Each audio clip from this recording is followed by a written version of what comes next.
Hello, friends.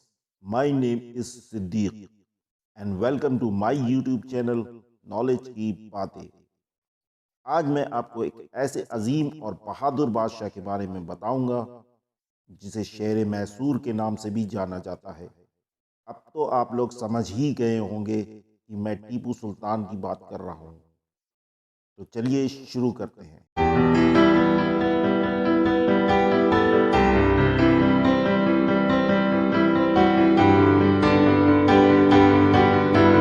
शेर की एक दिन की जिंदगी गीदड़ की 100 साल की जिंदगी से बेहतर है। इस शेर को सुनकर आप समझ गए होंगे कि इस शेर को बोलने वाला कितना बहादुर इंसान होगा। जी हाँ, इस शेर को बोलने वाले का नाम टीपू सुल्तान था और उसकी तलवार के डर का ये आलम था कि अंग्रेज डर के मारे थर थर कांपते थे।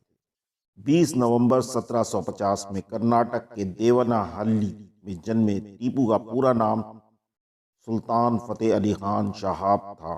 उनका नाम टीपू सुल्तान आरकोट के औलिया टीपू मस्तान के नाम पर रखा गया था। उनके पिता का नाम हैदर अली और मां का नाम फखरुन्निसा था। टीपू के पिता हैदर अली मैसूर की फौज में एक सिपाही थे, मगर वो अपनी बहादुरी और अक्लमंदी की वजह से आगे बढ़ते चले गए और 1761 में मैसूर के राजा बन गए। टीपू सुल्तान काफ़ी बहादुर होने के साथ ही दिमागी सूझबूझ से रणनीति बनाने में बेहद माहिर था।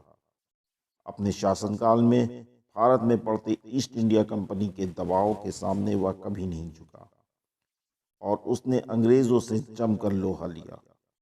मैसूर की दूसरी लड़ाई में अंग्रेज़ों को खदेड़ने में उसने अपने पिता हैदर अली की काफ़ी मदद। उसने अपनी बहादुरी से जहां कई कई बार अंग्रेज़ों को पटखनी दी, वहीं निज़ामों को भी कई मौक़ों पर धूल चटाई। अपनी हार से बौखलाए हैदराबाद के निज़ाम ने टीपू सुल्तान से गद्दारी की और अंग्रेज़ों से मिल गया। टीपू सुल्तान ने दुनिया का सबसे पहला रॉकेट बनाया था। इससे पता चलता है कि वो कोई मामूली राजा नहीं थे, बल्कि बहुत ही अक्लमंद, पढ़े लिखे और साइंस की समझ रखने वाले राजा थे। और उन्होंने अपने इस रॉकेट से अंग्रेज़ों के छक्के छुड़ा दिए थे। जब वो इसे जंग में इस्तेमाल करते तो अंग्रेज़ों को भागने की कोई जगह ना मिलती। उनके इस रॉकेट की वजह से ही भविष्य में रॉकेट बनाने की नींव रखी गई। भारत के मिसाइल कार्यक्रम के हेड एपीजे अब्दुल कलाम ने अपनी किताब विंग्स ऑफ फायर में लिखा है कि उन्होंने नासा के एक सेंटर में टीपू सुल्तान की सेना की रॉकेट वाली पेंटिंग देखी थी और इस पेंटिंग को देखकर उनका सीना गर्व से चौड़ा हो गया था। अंग्रेज जानते थे कि टीपू सुल्तान को वो अकेले नहीं हरा सकते थे, इसलिए उन्होंने अपने साथ निज़ामों और मराठों को अपने साथ मिला लिया और उन लोगों ने टीपू सुल्तान के महल के एक वजीर मीर सादिक को भी अपनी तरफ कर लिया। और फिर आया दिन 4 मई 1799 का, कि जब अंग्रेज़ों ने उनके किले पर हमला कर दिया। टीपू सुल्तान उस वक़्त खाना खा रहे थे, मगर उन्होंने बीच में खाना छोड़ दिया और अंग्रेज़ों से लोहा लेने निकल पड़े। मगर अंग्रेज़ों की फ़ौज बहुत बड़ी थी और टीपू सुल्तान के पास उस वक्त सिपाही बहुत कम थे।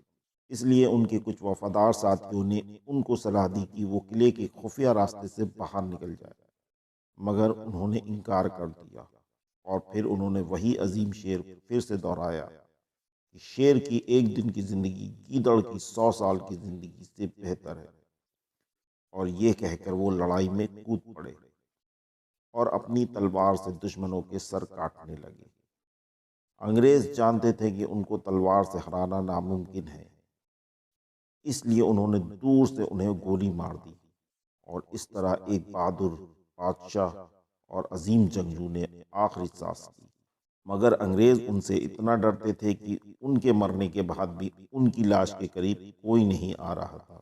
टीपू सुल्तान के मरने के बाद एक अंग्रेज कमांडर ने कहा कि अब हिंदुस्तान हमारा हुआ, और इस बात का मतलब यह था कि अब उनके बाद कोई ऐसा न बचा जो अपने वतन हिंदुस्तान को अंग्रेज़ों के नापाक हाथों से बचा सके।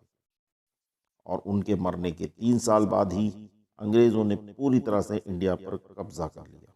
दोस्तों, अगर ये वीडियो आपको अच्छा और नॉलेजेबल लगा तो वीडियो को सब्सक्राइब करिए, लाइक करिए, कमेंट करिए اور اپنے دوستوں کے ساتھ زیادہ سے زیادہ شیئر کریے۔